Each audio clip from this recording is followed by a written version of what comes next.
What's going on, everybody? Cheers. Happy Wednesday, or whatever day of the week it is when you're watching or listening to this. Welcome to the With Her Two Hands podcast, where each week we celebrate the women who build, fix, and make the things that make the world go round with her own two hands. I am your host, Bogi. I am a master auto mechanic by trade, but passionate about normalizing seeing women in all sorts of different trades, roles, all across the world.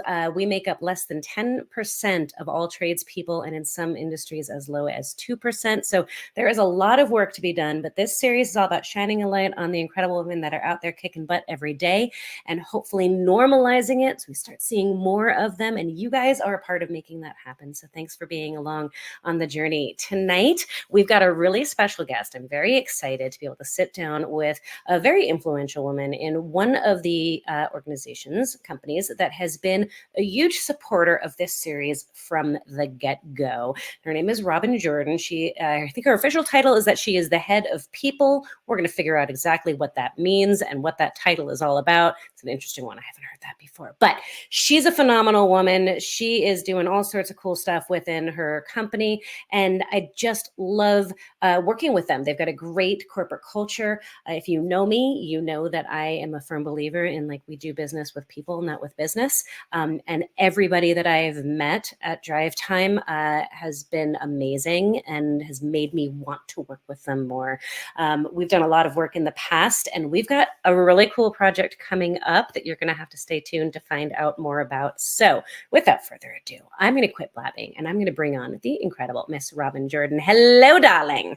Hey, Bogi. Nice to be here with you. Thank you so much for taking time. I know you are insanely busy these days, but I'm excited to get to sit down and learn a little bit more about you and share a little bit about DriveTime with the rest of the folks watching at home. Perfect. I'm interested. Let's go. So did I get your official title right? I know everyone talks about it, head of people. I think even internally, people are trying to figure out what it means. But if you're watching and you have a me in your organization, it's a really cool, fancy way to say I lead the HR function across our enterprise of companies. So yeah, head of people. Head of people. You had a different title. Did you get a promotion or did they just change the title? I did. When I started, I was the head of or managing director of employee experience. So what we quickly learned is employee experience is a vertical within the sort of wide array of HR. And so because we don't really talk about it as human resources, that's sort of yesterday. We rebranded with the head of people. But I have a ton of fun verticals underneath me: engagement, internal communications, traditional HR, OD, all that fun stuff. But in our organization, and as we talk more, you'll see we're a little unique in that we don't talk about our people as human resources. They are people, and that's how we want to engage with them and behave with them. So I love that you say that. I think it is such a big thing, especially in the automotive industry, that it is, I can't speak for all of the trades, but I know within automotive, I've been to so many manufacturer conferences and industry conferences that are not technician focused. And when they talk about the techs, particularly when they talk about the office staff, when they talk about the salespeople, they talk about people. But when they talk about the techs, they talk about them as though we are a part or a tool, yep. or like we are these inanimate objects that have no feelings. And it's always struck me. So I'm really glad that you said that. Yeah, my favorite one that we've now heard, and I don't know if it's just sort of a kind of coming out of, the thing we don't want to talk about that we spent the last 4 years pretending didn't happen, but is the deskless worker. Like, they're not a deskless worker. They are people who their desk is, for us, our automobiles that, our customers are getting the chance to take to improve their lives. And so it's just been interesting as we go to all these conferences and you hear all these folks from corporate, as you mentioned, talking about folks in the field. It's like, well, is that really how we're supposed to talk about it? I don't think so. Right. It's like all these ways to dehumanize your employees when humanizing them actually is like the way to go. And I think that's what I've always loved about working with DriveTime, is that you guys really do look at your employees as human beings, and the loyalty that I've seen from your employees is like insane. I wish more companies would understand, like, when you treat your people like people, they will stay loyal and go above and beyond for you. Like, more companies need to hear this. Yeah, it's been pretty interesting because we talk a lot about, I know you mentioned the whole, like, how people talk about it at corporate and how you talk about the folks out in the field. And, we're reminded every day that we are fortunate enough to be here because of what they do. And so, like, our only job is to support them and make sure they have all the tools and resources they need to do their job. So, Yeah. when we talk about our mission, I think, which is behind me, of creating opportunities and improving lives, like, our responsibility is to create opportunities to improve their lives so that they take that mission on to the work they do that does that for our customers. Okay, so I have to ask, because folks at home might want to know this.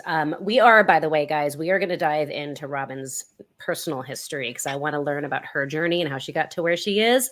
But like I said, she's been, DriveTime, not just Robyn, but Robyn's been a big part of it. DriveTime has been a supporter of the With Her Two Hands podcast for some time. And also, you may or may not know, the most recent all-female build that we completed, DriveTime was a proud sponsor of that. And you guys sent a group of your technicians out to do a takeover at the shop. It was the coolest thing, guys. Like 10 of your 10. ladies, I think, 10 ladies showed up en masse, ready to kick butt and take names. They were all just meeting each other because they were women from Yep. all over the country. And they took over the shop and just got some ish done.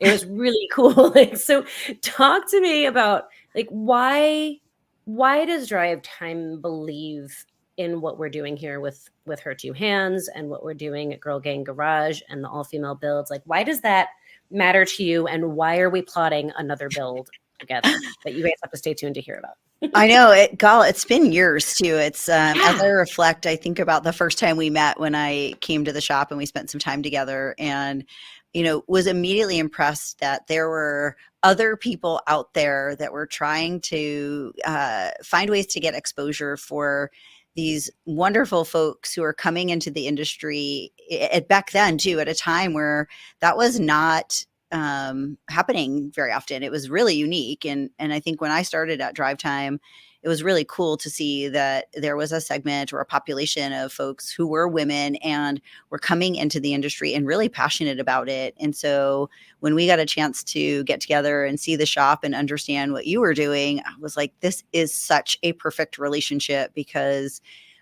we want an opportunity to highlight our employees and for them to feel like what they do is really meaningful and impactful. And, they're in the reconditioning centers every day grinding. And, we're really unique because our folks get to work on every type of car. So we don't just do one brand or one type of automotive. We do everything. Like, we talk jokingly when the trucks show up, it's like the lottery. You don't know what kind of cars are going to come off. Like, what did the buyers buy this week?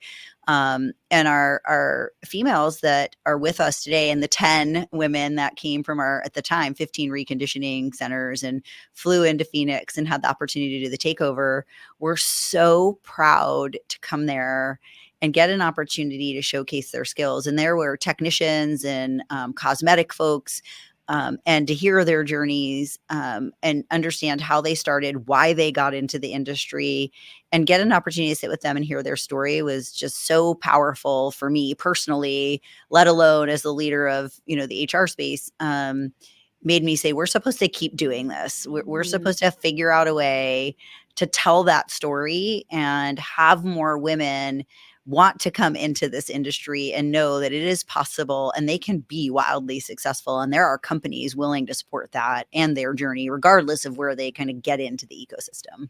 Yeah, I love that. And I love just the idea of, like, the pouring into your employees, especially female employees. I think that's, it's one thing for an organization to say, yes, I would love to have female technicians. I'm willing to hire them, right? But then once you have hired them, are you acknowledging the unique challenges that affect them? And so much of that is that isolation and loneliness. And the DriveTime, you guys invest in your people in general, but investing specifically in your female employees and giving them that ability to connect with one another, and to feel special right? Like Yeah, there's such a big thing of like, oh my gosh, I'm used to feeling special in a bad way because I'm the only. the only yep. And then here I get this opportunity to feel special in a good way. What was the feedback that you got from the women who were involved in the build when they came back, and have they stayed with Drive Time? Yep. Have their careers like escalated? Yeah, what was cool is first, the 10 women got selected because they got nominated by their peers, which is, most of their peers are male. And so it was really cool to see that they were not the like, why do they get to go? It was, how do I nominate them to go? And so first, that was the most incredible thing that I saw unfold as we did this. I think the next thing that was really incredible is those women came here, and to your point, like they busted it out. They were so proud to be here. They showed up every day. And some of them, as you know, flew all the way across the country to get here and then showed up the next morning and was ready to go. And the feedback really was they were really honored and felt like it was a privilege to come. And I was telling Jamie Fisher, who you've talked to before and has been on your podcast, it was really moving for me to hear that, because I think we maybe took for granted that like, hey, coming and showcasing your skills, but they were so proud, one, that they got selected by their peer group, and two, that we would do something like that for them and highlight them and showcase. And then even more importantly, when we unveiled that they were going to come to Vegas and see it. And so not only did they get to come and do the build, but they got to be there when you unveiled it. And it was really cool to see them and then watch them get engaged with their trade there, meeting with different vendors and understanding what was going on in the industry. Was really cool. Yeah. Absolutely. And how have you seen, has there been like, I noticed with a lot of the women who come to the all-female builds, they go back home and they're like newly invigorated and inspired and empowered. And then they their career takes off. Like they infuse that new energy into their jobs. Have there been any like great success stories of any of the women who've been involved? Like, yeah, it's been pretty cool to watch them both figure out how to mentor other folks that are coming in. And so little sneak peek, we developed a little learn and earn program. So we're trying to figure out our detailers or inventory associates, right, come into our facilities and might not have any skill or understand how to work on cars. And so we've started to work with some of these folks and have gotten them through a learn and earn program where we will help them develop the skills to become a technician. And we are providing toolboxes for them. And so, nice. that is one of, and I've talked about this before, one of the biggest barriers for women to get into this industry is they can go to school and get AAC certified or whatever that is, but then they have to go work at a shop where they don't have any tools. And many of these folks have been working for years. Men have been doing this forever. They buy tools at home. They've got these ginormous tool chests, and then you see them, you're like, oh my gosh, if I saw that, I'd be very overwhelmed. And they have to start somewhere. And so one of the things we realized that was a barrier to entry was, I don't have any tools. And we were like, I think we can fix that. I think we're supposed to fix that. And so we figured out how to partner. And now these folks who came for the build are doing mentoring. Some of them are in team lead roles. So they're actually leading others. And I know as we get closer and you do the little reveal of what's coming next, it's pretty cool to see people not only be proud of what they did then, but continue to take, to your point, back to the shop and influence others to potentially get that opportunity again in the future. Awesome. I love it. And you're so on point. And I think so few companies are looking at, like, we all look at, there's a technician deficit and we can't find good techs and we can't find good techs. Like that's it's going to be crazy in 3 to 5 years. Like 100%. Like that is the thing. If somebody asks me what keeps you up at night, it's where are we going to find those folks? Because they, even as they're coming out of the trade schools, they are just not coming out fast enough. And they're still unskilled a little bit when they come out. They haven't really built their depth of knowledge, and they're starting out with their toolbox. Like it's crazy. Right. And like, of course, they're coming out without a full depth of knowledge. It's like graduating from medical school, right? Like, you're Yeah, not ready to perform brain surgery just yet. Like, you may have your medical degree, but you're not there yet. right. It's the same with technicians. But I mean, that is the topic on everybody's lips. Where do we find techs? Where do we find techs? But so few organizations are saying, how can we train techs? What are the obstacles that are standing in the way for people to enter these careers? And how can we look outside of the typical norm of who we look to fill these positions? I mean, it is so few companies that do that. And you guys check all of those boxes. You're like, yes, we look at non-traditional folks. Yes, we provide opportunities. Like, Yeah. yes, we're overcoming those obstacles and we're training people. Yeah, we're gonna And have to figure it out. Like, we totally are. We totally are.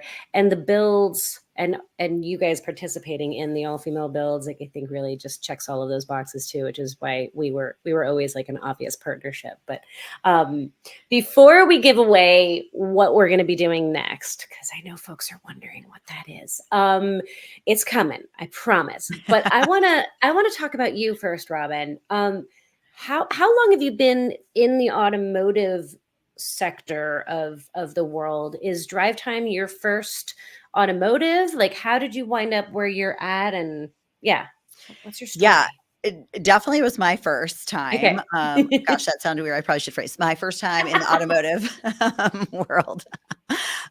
So interesting. I have a wild and crazy past. I've been in HR forever. I'm not even gonna tell you how many years because they'll give you away how old I am. But I started out in sort of the service industry, food service, hospitality. Me too.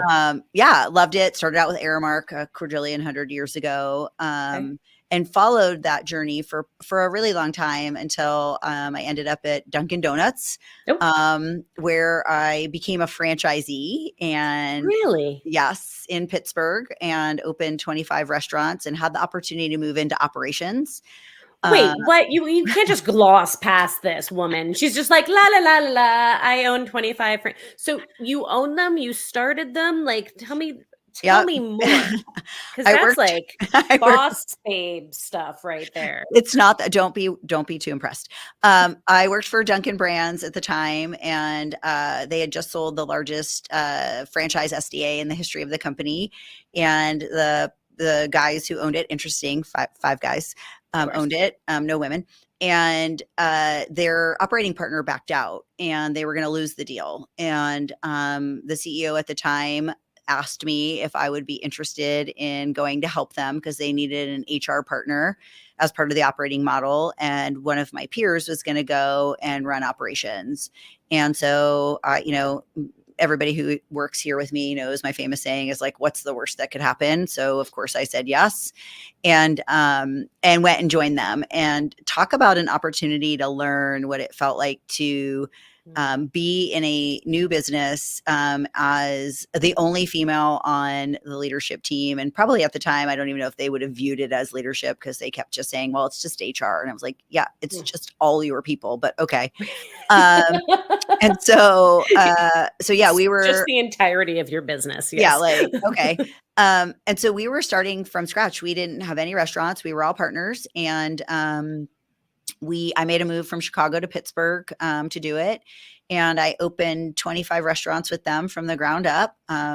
Took the very first dollar from the very first customer in every one of those stores. And that was back in like 2008 when the whole world, if you were old enough to know what was going on then, it was the economic crisis. The whole world fell apart and all of our funding stopped. And so we had to lay off half of our team, and I had to go run operations. And so, giving you perspective, I didn't know actually what that meant. And I had not made a donut before in my life, but I thought, again, what's the worst that can happen? And so I spent 3.5 years making donuts and running operations and training folks. And Oh my gosh. and by the way, hospitality is also another one where it's not, a lot of women aren't in leadership positions there. And so really made an effort to make sure that we were seeding the deck and building the franchise. And like every woman, sometimes those wonderful things come to an end. And I had my first baby, and running a franchise at 24/7 just was not conducive with being a new mom. Sure. And as you can imagine, my all male partners also were like, when are you coming back to work? And I was like, I just had the baby yesterday, so probably not for a bit. And that was a real turning point for me, where I think I also learned in that very moment that women definitely have different struggles than men when you think about finding your place in the right organization and surrounding yourself with the right people who can help support you. That was wonderful and an amazing part of my life, but was not really supportive and conducive of a new mom and somebody in a massive life change. And so I just said, you know what, like, this isn't for me anymore. I need to think about being a mom, which also was very, very tough for me because I am career driven and was, probably at that point at the peak of my career. I had done an industry shift, a role change. But it was very clear and apparent that being a mom was probably most important. And so that's what I did. And I took a different role and back in HR, less visible and, sort of hate to say it, but back in the grind of that. And shortly after came my second baby. So I'm a proud mom of two boys. And they have been on a wild journey with me. We've lived all across the country, and my family's here in Phoenix. And so as my oldest was getting ready to start school, who also has autism and special needs, so I needed to kind of get somebody somewhere and land, we made our way back to Phoenix. And I got really fortunate, and I tell this to people all the time, that the drive time opening became available. Somebody mentioned, hey, you should apply or, put your name in the hat for the drive time role. At the time, I didn't really know what they were. I mean, I seen the signs, but, you think about like drive time's a retailer and that's what you think about. Okay, they sell used cars. And so I interviewed and I just met some of the most amazing, talented, smart people who I actually thought was a little bit of a sandbag when I first interviewed. Like, everybody can't really like each other this much and it really can't be that great. But again, what's the worst that can happen? I'll give it a good old college try and see where it goes. And I came on board at a time where they got a new CEO. They were really making a big change in how they thought about the business and the growth, and was really like the first traditional, I guess, HR person that they had hired to think about it from more of a sort of holistic HR view. And what I learned very quickly, Bogi, like, there were other people like me. There were female leaders here. And I had a peer group, and it was really cool to be a part of that. And that was 5.5 years ago. I just got my Mark Your Mile license plate, celebrating my 5th year anniversary. I was so excited to get it, and have just been chugging along the journey here ever since. And again, our Bridgecrest business has a female CEO. Jamie Fisher is the head of Drive Time operations, a female. Our head of product is a female. We've got lots of amazing, influential leaders in the field. In our centers, Felicia Keys, by the way, who has also been on your show, has been promoted. She's a senior director now, running multiple facilities, including one of our largest ones. I'll have a link to her episode as well for anybody who wants to go and listen to that one. But she's great. That's awesome. Yeah. And so, like, the journey has been pretty cool here. And it was my first stint in automotive. I did not know what to expect. And again, when you talk about automotive, people think about it as like Hyundai or Porsche or BMW, and we're like everything. We have everything. It's crazy to think about the complexity of our business. And we buy cars, we recondition cars, we sell cars, we finance cars, we service those loans, we have warranty coverage. So we're with our customer for the life of the loan. And so when you think about that level of complexity in the automotive space, there's so much opportunity for people here. That's the thing that keeps me here, is like, I learn something new every day. I love it. I love how many women are in your organization. And I love that even though you're not a tradeswoman, right? We traditionally focus on tradeswomen on this series, but you had still a similar experience. And I think it just reminds us that that our support system is so much bigger than we tend to think, right? We think it's like we have to find a person who's had that exact same path as me. And yet on the surface, you and I are so different, right? Yep. On the surface. And yet it was after, only 5 years ago, just a short amount of time ago, that you finally found your people, Yep. right? And prior to that, you were working similarly in an environment where I'm an only, I'm looked at differently, I'm not valued, I'm not appreciated, I'm seen as other. And that's the same experience that tradeswomen have. And I think it's just Yep. being the minority, whatever it is, whatever industry it is, and whatever makes you the minority, is a similar experience. And that amazing moment when Yep. you meet other people who think like you, who are like you, who look like you, and you're like, oh my God, I'm not alone. Like, that is so, it's everything, isn't it? It is. And here it's even more interesting because, to your point, the people who look like me are doing jobs far harder than mine, and far more complex. And I am just in awe of what they do, what they know, and just how, quite frankly, how simple they make it look. I was traveling at one of our locations, and we were watching one of our cosmetic associates, a female, and she was talking about how she had to like fabricate this part for one of the cars. And she was talking about how she found this way to do it. And I was like, what are you talking about? Like, how did you figure that out? Like, you don't learn that at school, and you don't learn that in a textbook. Right. And so these folks are just amazing, and they're really great problem solvers. And when you start to hear their journey and how they figure those things out, every time I meet with them or get exposure, I think about how I have to keep challenging myself to be better and do more to serve them in a better way, because they are really out there, like, changing the face of this industry. And I think it does go unnoticed. And that's why this partnership was so great, because it is a way to tell the story on behalf of all those women working in the trades that are doing things that you might not ever imagine that that's them, that's what they're doing, and the population and how many of them there are out there that we're supposed to be representing. Yeah. And I just want to thank you on behalf of tradeswomen everywhere. I cannot speak for them, but I'm going to, for a moment, thank you for acknowledging and being in awe of us, right? Like, I think that is not a common mindset.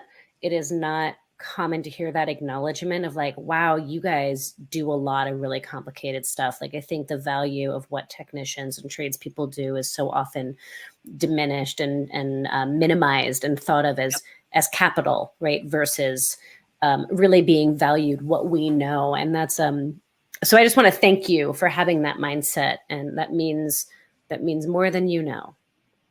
Well, I appreciate that, but I thank them every day, because again, I get to be where I am doing what I do because of what they do. And so Jamie Fisher actually is on the road right now. She's down in our Charlotte facility because they're getting a entire remodel.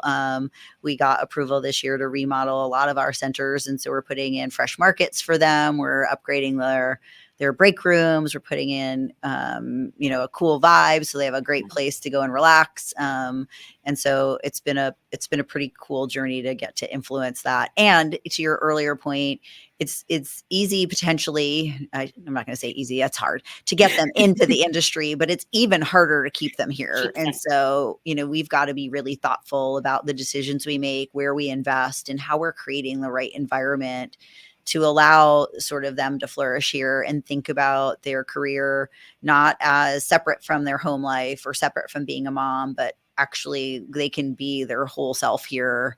And all of those things are good and welcomed and supported. I want to ask you a question, and this may be putting you on the spot a little bit, but I have a feeling you're good with that. You kind of talked about in your career trajectory how you were this super driven career person who then had to kind of ask themselves the questions that so many women have to: is, am I going to put career first, or am I going to put family first? And how am I going to balance those two things? And it's been a question that's been on the tip of my tongue for a lot recently, like really thinking about like what the automotive industry, what industries in general need to do differently to be able to to enjoy the benefits of having a diverse population Yep. as employees, while creating those pathways. Like, what needs to change for women to be able to have clear success paths? And at Duncan, you didn't have that option, really. Like, you were forced to choose one or the other. Is there a way to be able to do both? Yes. I love that. Because a lot of people will say no. But I'm curious, like, what is that? How are you able to do both? And does it come down to who you work with and who you work for and the corporate culture? And what needs to change about corporate culture to make it possible? Yeah. Yes, yes, and yes. Okay. And so I think yes, it is possible. I think you have to be okay with, you may not be firing on all cylinders at all times in all spots. And if you're like me and you're a recovering perfectionist, that's really hard to do.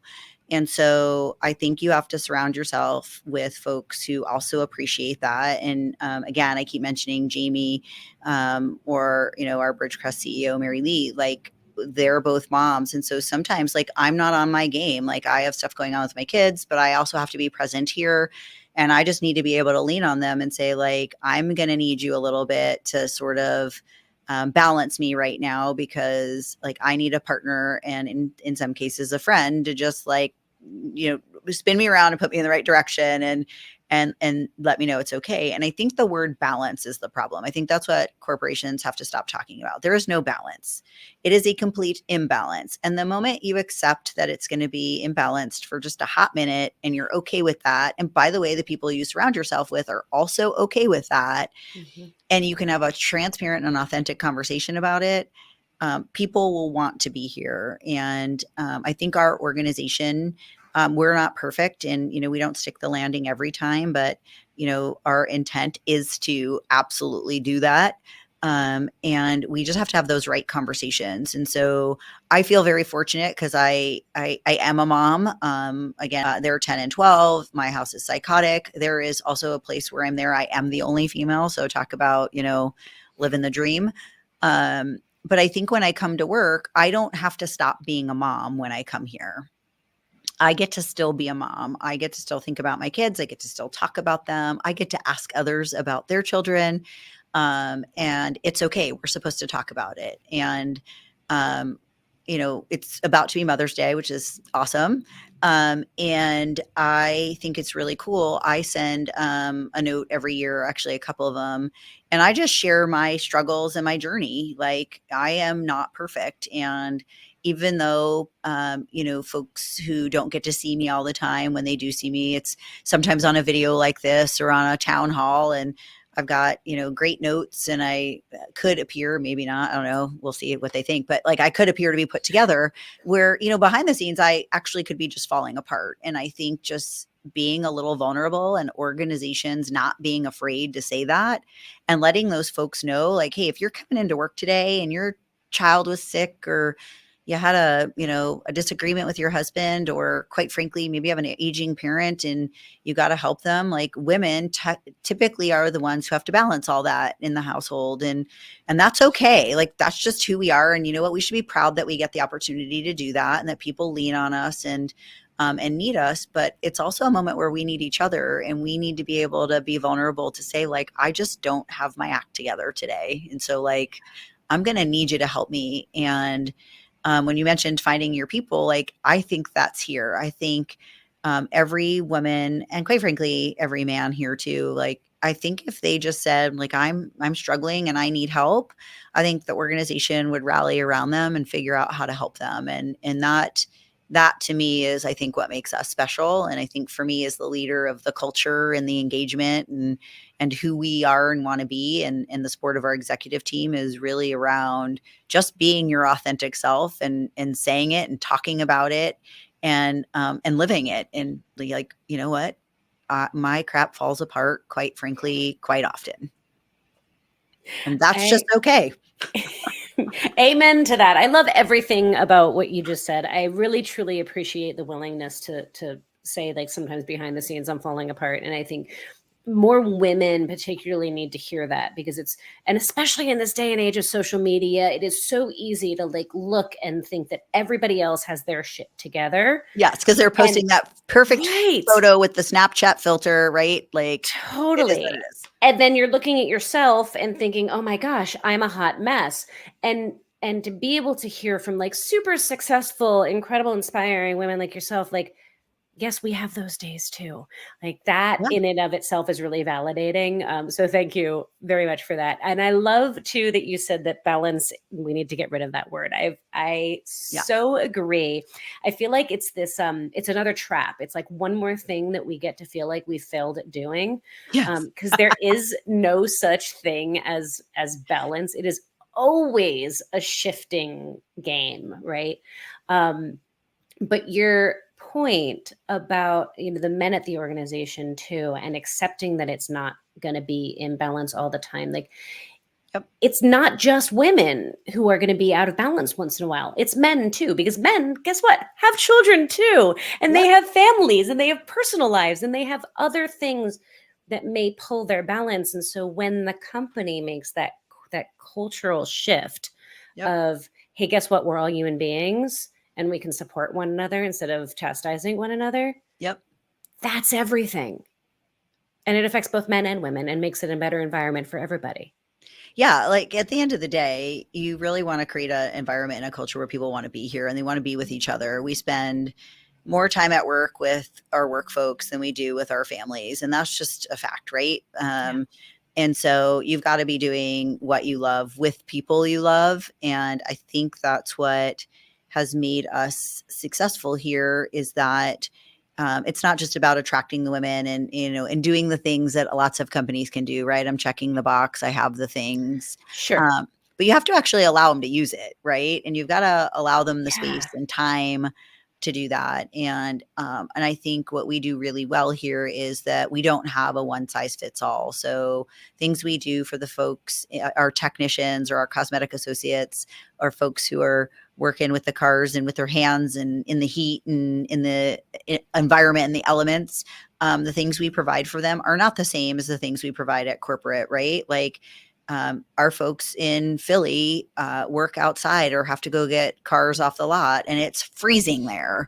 And so like we need to provide them with hoodies and gloves and hats and things to stay warm. Like, we're in Arizona, don't give me a hoodie. Like, it doesn't work.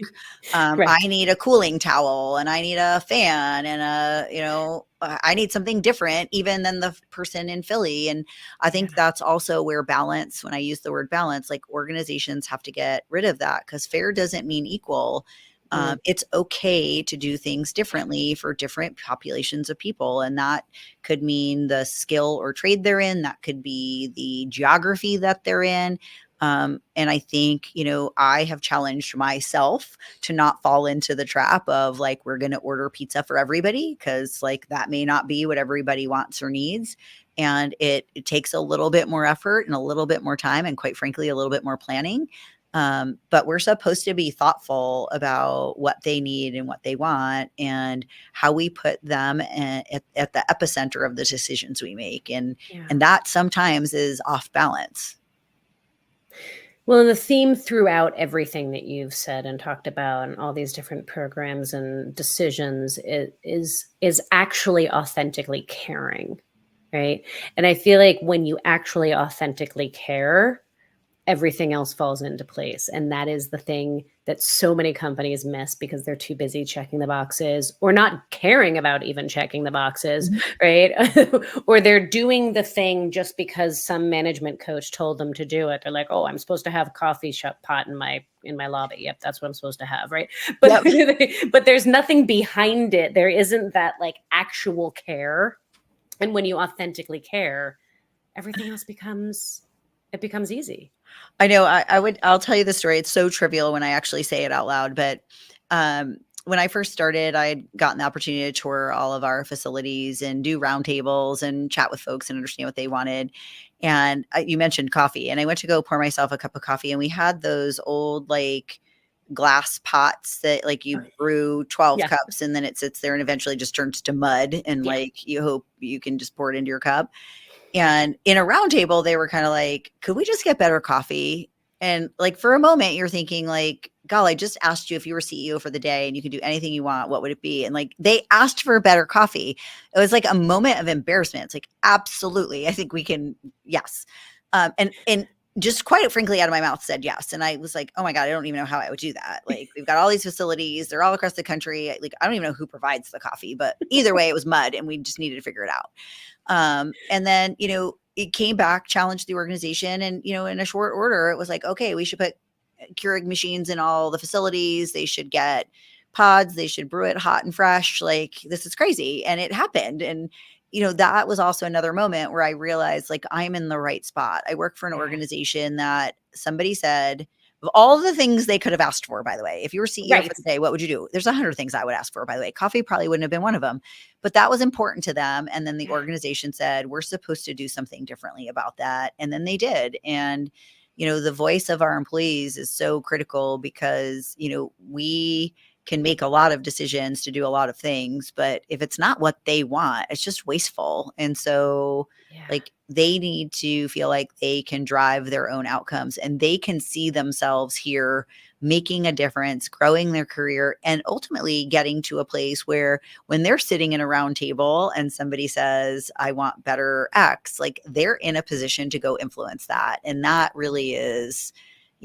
what we want to do, especially for the women here, because I think there is a point in time where the lens we might look at it through does look a little different, right? Like, by the way, nobody wants to talk to me before my coffee in the morning. So like that might be important that doesn't taste like mud. And so I think it's just an interesting dynamic here because we are in in automotive, and I have a lot of peers in automotive now. I've built my network and learned very quickly I needed others to help me navigate this crazy space, but they're not in the same situation and their organizations don't think about it the same. And so, I feel really fortunate, and I say honored to be in an organization that affords not only women, but our employee population to really lean in and help make those decisions. And that, to your point earlier, authentically care about the outcome. Yes. Yeah, because at the heart of it, like underneath that coffee story, right? Underneath that conversation was the employee saying, I want to feel appreciated. Yes. And the company saying, well, we do appreciate you. And if this is how we show it, then there you go. Right. Have it. Absolutely. Yes. Like I have a similar with a client of mine that I did some shop management coaching with. And he had a customer that was complaining about the quality of his toilet paper. And he was like, seriously, of all of the things that I do to bend over backwards to take care of my customers, you're complaining about my toilet paper? And I was like, so give her better toilet paper. Like right. At the end of the day, what she's saying is, I want to feel appreciated. And then he switched his toilet paper and she came back and was like, oh my God, I feel so special. You listened to me. Right. It isn't about the toilet paper. It's about being listened to. It's about being appreciated. It's not about the coffee. It's not about the toilet paper. Yes. I heard you I heard you. I care about you. I'm going to do something about it. I appreciate you. And I feel like that's the biggest thing that employees will say time and time again is that they leave a place because they didn't feel appreciated. Yes. And that is everything. I also love that you just brought up your other colleagues in other spaces in automotive, because I was going to ask you about that. Now that you've met other folks in the automotive world at large, do you feel like DriveTime's an outlier? Like what? What's been your experience? That's a hard question to answer. But yes, I do. I think we have the good fortune because we are with our customers sort of on their entire journey, and we have sort of a family of brands between DriveTime, Bridgecrest, and Silver Rock, that we are a little bit of an outlier because we get the opportunity to think about scale across our business. But I'd also say that, automotive in general is not necessarily a place where there are others like me. Just as an industry, right? We know that anytime you go to SEMA or NADA or any of them, which are all fabulous and amazing organizations, it is male dominated. Like it just is. We're going to, chip away at it one wonderful female at a time. But that's what my peer group and I talk about is like, how do we do that? How do we think about letting folks know that this is an industry that is exciting, it's challenging, it's up and coming. It is also a place where it is diversity of work. And, when you think about automotive, and everything that you do in your life, what is it centered around? It's centered around transportation.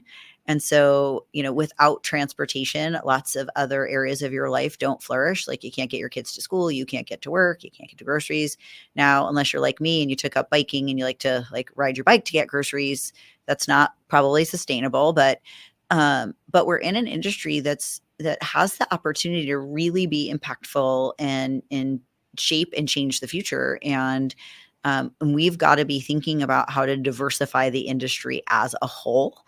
And so we do talk about it. My peer group and I, especially trades, we start talking about, rather than competing with each other, should we be putting our minds together around let's just go get the best talent. Let's let people know that this is a space they can come to. Yeah.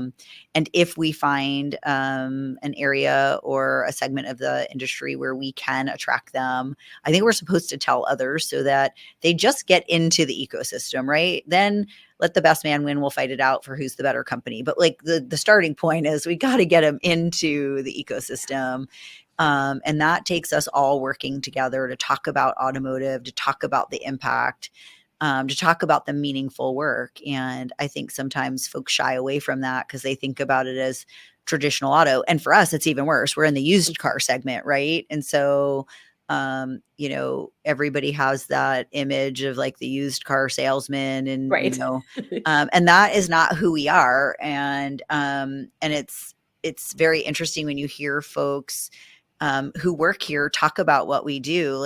Selling used cars is not even something we talk about. It's not who we are. It doesn't define us. And so, but I do think that we've got a real big opportunity in this industry to continue to attract young women who want to get into evolving industry where they can make an impact. And nobody graduates from high school and is like, you know what I think I'm going to do? I think I'm going to run a reconditioning center. Or I think I'm going to learn how to fix dents in cars. That's something that either they are influenced into, which we hope we can do, or they trip into it, or, they find out in shop class, which they don't even do anymore, which is crazy to me, that it's something they have an aptitude for. But I think our job as leaders in this industry is to tell that story and shout as loud as we can in as many places as we can, that there's a place for you here, and you don't have to, think about it as, everybody talks about is it sexy? Automotive is not sexy. I don't even know what that means. I didn't work in food service and say hey, selling donuts is sexy. It's right. not. Nothing is, unless you're working maybe on Wall Street. Maybe, there's lots of movies about that. That's sexy. But generally speaking, how do we get folks into the industry and understand what they do? And by the way, auto techs, just pause there for a second. Automotive is getting highly technical, right? There's computers in every car. There's EV.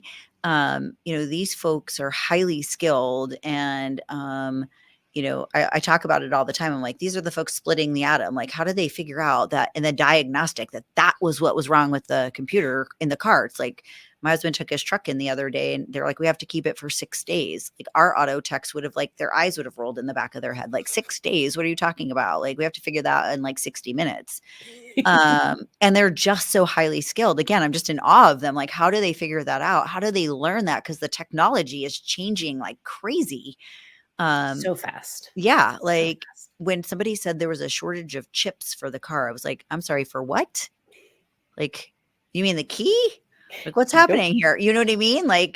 They're so skilled, and they have, it's not like they can just go take a course, right? They're learning on their own, or they're watching videos, or they're tinkering and they're trying to figure it out in their garage. Yeah. And I'm just fascinated by the evolving nature of this industry, and actually even more fascinated by how few people know about it. Like, how do we tell it more? Which is why this is such a great partnership, because we've got to figure out how to just shout it out. We do. And at the same time, like, we need to, what makes it a more desirable industry to work in.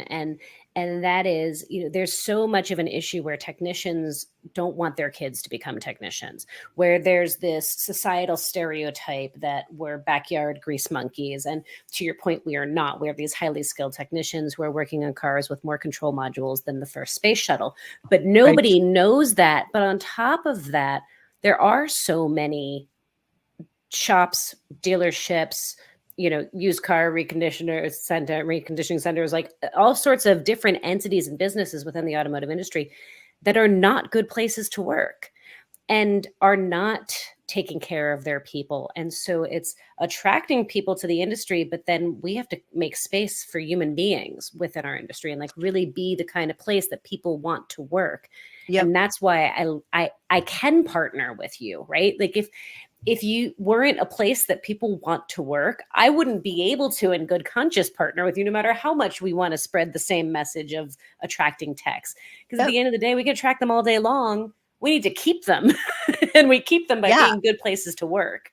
Yeah. And I think the message I would want to make sure they all heard was, if you had one bad experience at one place, don't lose sight of the industry as a whole, because there are places that understand and value the work that folks are doing and the impact they have. And by the way, I'd say that's probably advice in any industry, right? But I think most importantly here, because it isn't something that has a large influx of, and so once you do get the select few that have decided to try to get into this space, and they have a bad experience, like, we've got to figure out how to just, again, continue to spread the message that there's DriveTime and there's lots of other companies like us that, are trying to figure it out and trying to do it right. And again, you're not going to stick the landing 100% of the time, but as long as our intent and our transparency don't change, I think, and collectively, I think we can solve anything.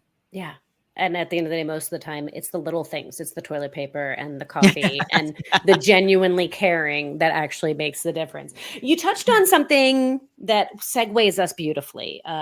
We're going back a couple of minutes now, but you touched on kind of the important role that cars play in people's lives and how it is everything. It is how we get to work. It is how we take care of our family. It is how we keep ourselves and our families safe. It is independence, right? Like, cars equal independence and upward mobility and all the rest of it. And so that leads us beautifully into our partnership that we are launching. Guys, this is it. This is the moment that we've been making you wait and hold on for, because we've got this really big announcement. We're really super excited about this project that DriveTime and Girl Gang Garage, my shop here in Phoenix, are partnering to do. So do you want to spill the beans? Do you want me to spill the beans? How do we want to do this, Robyn? I think you should spill the beans, since you teed it up, and then I'll fill it in. Okay.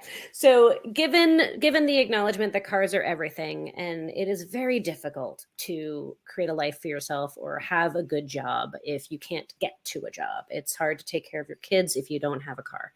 So cars are so key to everything. And my backstory, as many of you might know, is that I was always about supporting women and empowering women. And I always thought that getting into cars, I would be able to use mechanics and that kind of stuff as a way to create opportunities for women specifically. And I was specifically interested and passionate about taking care of women who were survivors of domestic violence and other kind of horrible life situations that uniquely affect women. And so DriveTime has acknowledged, that they love their female techs, and they want to create more opportunities like our last all-female build did for their women, but they want to take it a step further.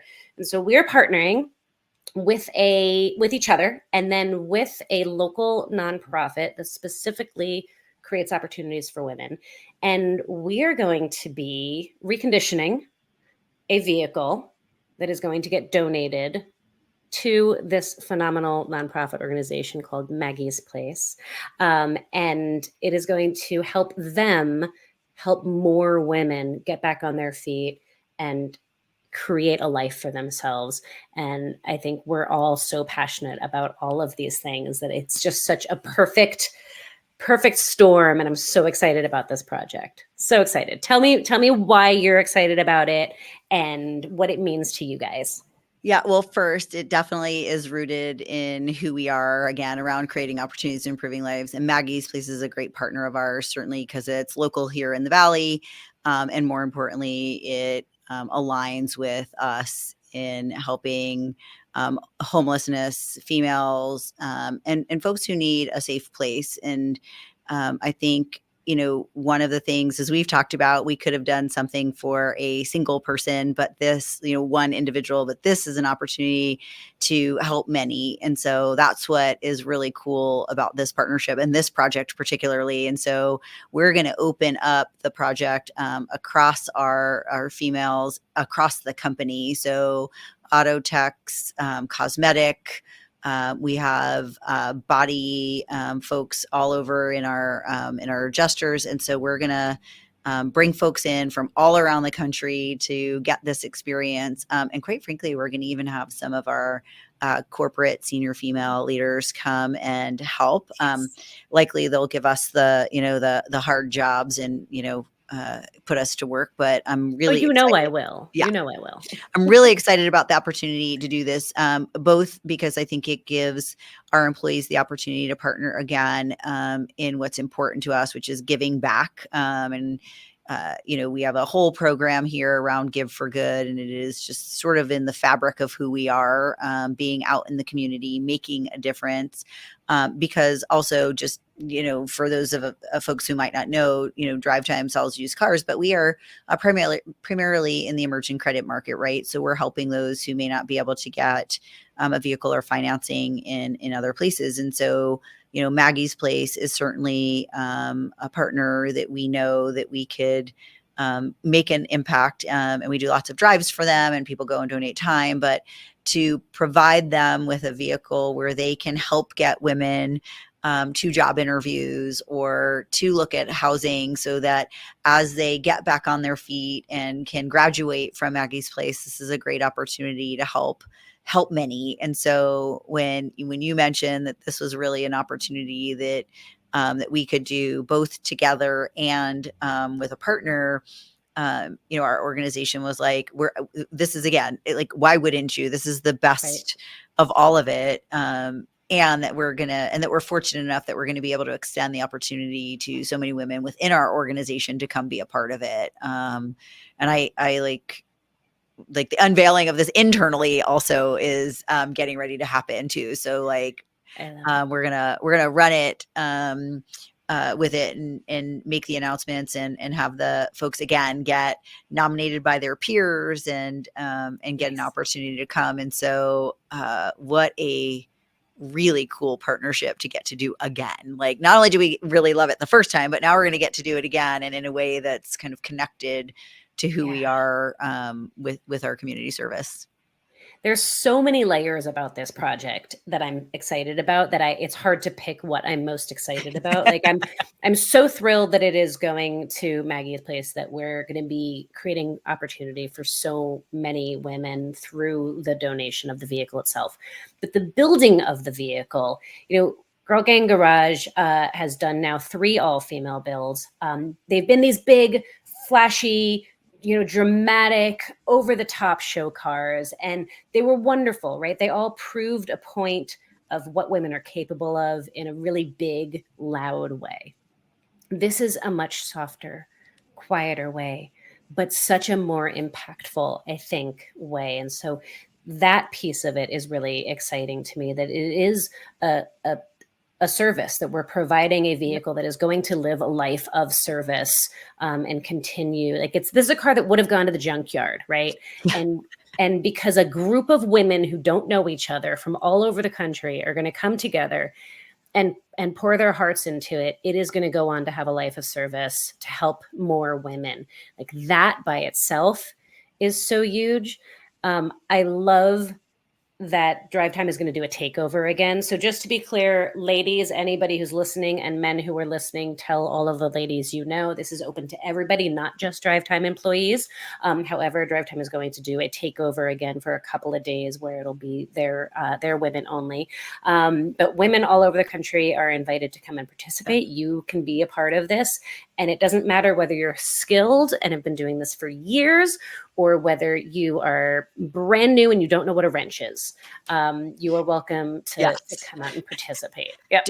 And don't feel alone. That will be me. So I remember the first time we met and you asked me if I knew how to change a tire, and I like made this awkward face, and which basically said, no, I don't, which I think I'm going to have to learn before I come and, stand next to our fabulous women. But this really meant for us. I know you just mentioned like, hey, the last ones were flashy and they were big and they proved a point.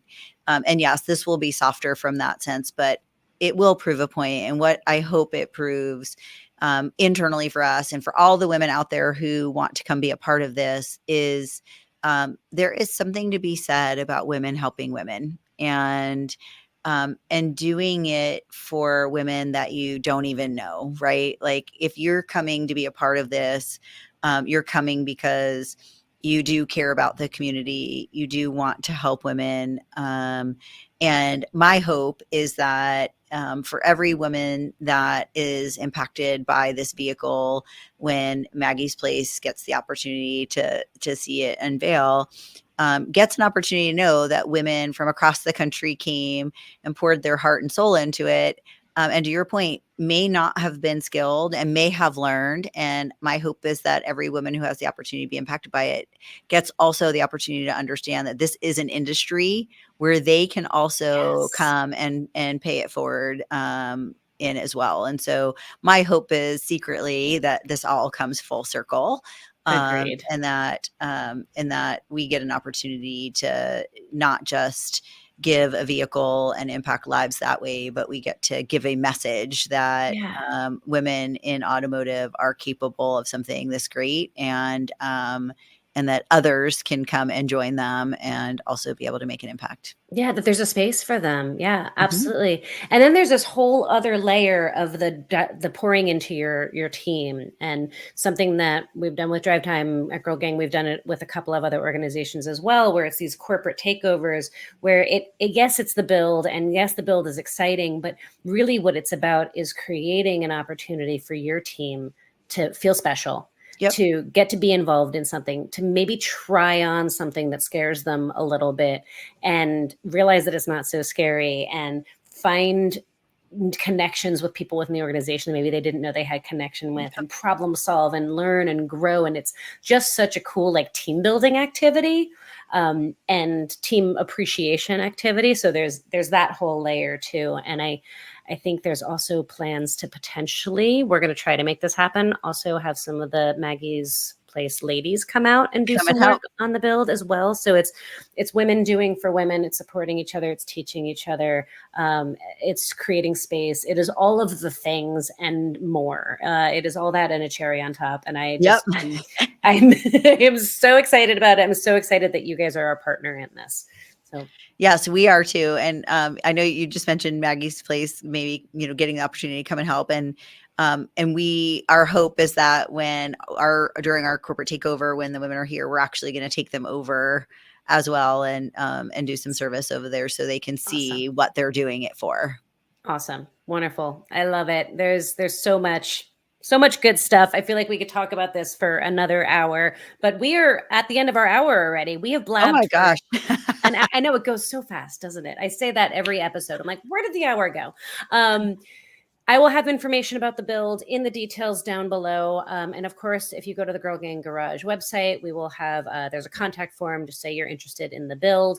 And we'll have more information coming out soon on how to participate and be involved. And of course, make sure you're following along on Girl Gang Garage social media, on my social media, on Bogi's Garage, and DriveTime's social media, because they will also be sharing information about the build.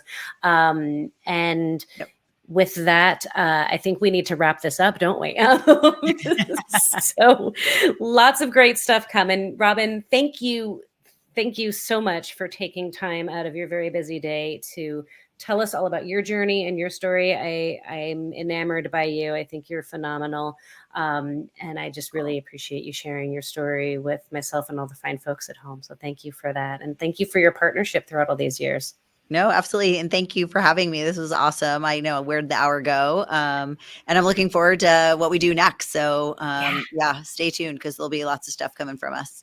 All right. Awesome. And folks at home, thank you guys so very much for hanging out with us and taking time out of your day. I hope you enjoyed meeting Robyn as much as, I mean, obviously met her, but hearing her story. If you want to follow along with DriveTime's activities and learn more about their company, all that information is down below. If you're interested in maybe finding a new home or a new career there, there's a link to their website that you can check them out for career opportunities.